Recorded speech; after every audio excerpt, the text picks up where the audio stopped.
গায়েবী সম্পদের মালিক হওয়ার জন্য 4টি সূরা একসাথে পাঠ করবেন। নবীজি বলেন আল্লাহ পাক তাকে গায়েবী ধন সম্পদ দান করবে এবং গায়েবী সাহায্য দান করবে।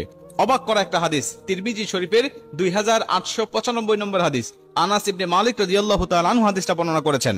আমরা ধন সম্পদ বৃদ্ধি করার জন্য কত মানুষের কাছে বিভিন্ন ভাবে বিভিন্ন পন্থায় ধন্না দেই, অথচ নবীজি সাল্লাল্লাহু আলাইহি ওয়াসাল্লাম বলছেন এই 4টি সূরা তুমি একত্রে পাঠ করো, আমার আল্লাহ তোমাকে প্রকাশ্য সম্পদের মালিক বানিয়ে দিবে। হযরত আনাস রাদিয়াল্লাহু তাআলা আনহু বর্ণনা করেন, আন্না রাসূলুল্লাহ সাল্লাল্লাহু আলাইহি ওয়াসাল্লাম ক্বালা লিরাজুলিন মিন আসহাবি, নবীজি সাল্লাল্লাহু আলাইহি ওয়াসাল্লামের কাছে একজন সাহাবী আসলেন। নবীজি তাকে জিজ্ঞাসা করলেন, হাল তাজাওয়াজনা ইয়া ফুলান, হে ফুলান তুমি কি বিবাহ করেছো? তিনি বলছেন, ক্বালা লা ইয়া রাসূলুল্লাহ, আমি বিবাহ করি নাই।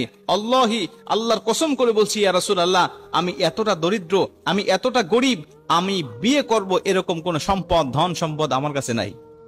নবীজি সাল্লাল্লাহু আলাইহি ওয়াসাল্লাম বলছেন, তুমি এতটা দরিদ্র যে তোমার কাছে বিবাহের কোনো মাল নেই? তিনি বলছেন, ইয়া রাসূলুল্লাহ, হ্যাঁ আমি এতটাই গরীব, আল্লাহি, আল্লাহর কসম করে বলছি। নবীজি বলছেন, ক্বালা আলাইসা মাআকা কুল হু আল্লাহু আহাদ, হে সাহাবী তুমি কি কুল হু আল্লাহু আহাদ আল্লাহুস সামাদ লাম ইয়ালিদ ওয়া লাম ইউলাদ ওয়া লাম ইয়াকুল লাহু কুফুয়ান আহাদ, এই সূরাটি তুমি পারো না? তিনি বলছেন, ক্বালা বালা ইয়া রাসূলুল্লাহ, এই সূরাটি তো আমি পারি।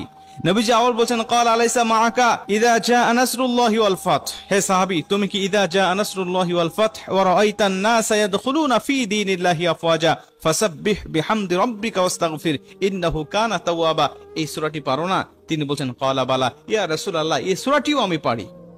নবীজি আবারও জিজ্ঞাসা করছেন, ক্বালা আলাইসা মাআকা কুল ইয়া আইয়ুহাল কাফিরুন, হে সাহাবী তুমি কি কুল ইয়া আইয়ুহাল কাফিরুন লা আ'বুদু মা তা'বুদুন, এই সূরা কাফিরুনটা কি তুমি পারো না?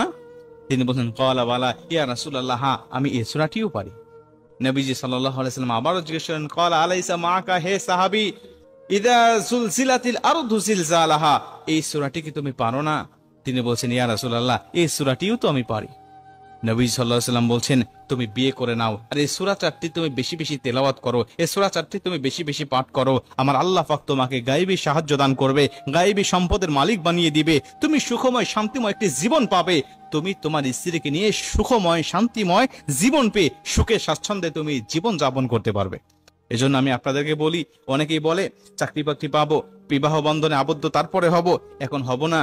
আমি বলি নবীজির এই সুন্নাহকে মেনে নিয়ে, এই তিরমিজি শরীফের 2895 নাম্বার হাদিসটাকে মেনে নিয়ে আপনি আমলগুলো করতে থাকেন, আমার আল্লাহ আপনাকে সম্পদের মালিক বানিয়ে দিবে, আমার আল্লাহ পাক আপনাকে হালাল ভাবে ধনী বানিয়ে দিবে। আজকের ভিডিওটি ভালো লাগলে অবশ্যই লাইক, শেয়ার, কমেন্ট এবং আমাদের ফেসবুক পেজটি ফলো করতে ভুলবেন না এবং আমাদের ইউটিউব চ্যানেল নিপাস ইসলামিক স্টুডিও চ্যানেলটিকে সাবস্ক্রাইব করুন। ধন্যবাদ। আসসালামু আলাইকুম। আল্লাহ হাফেজ।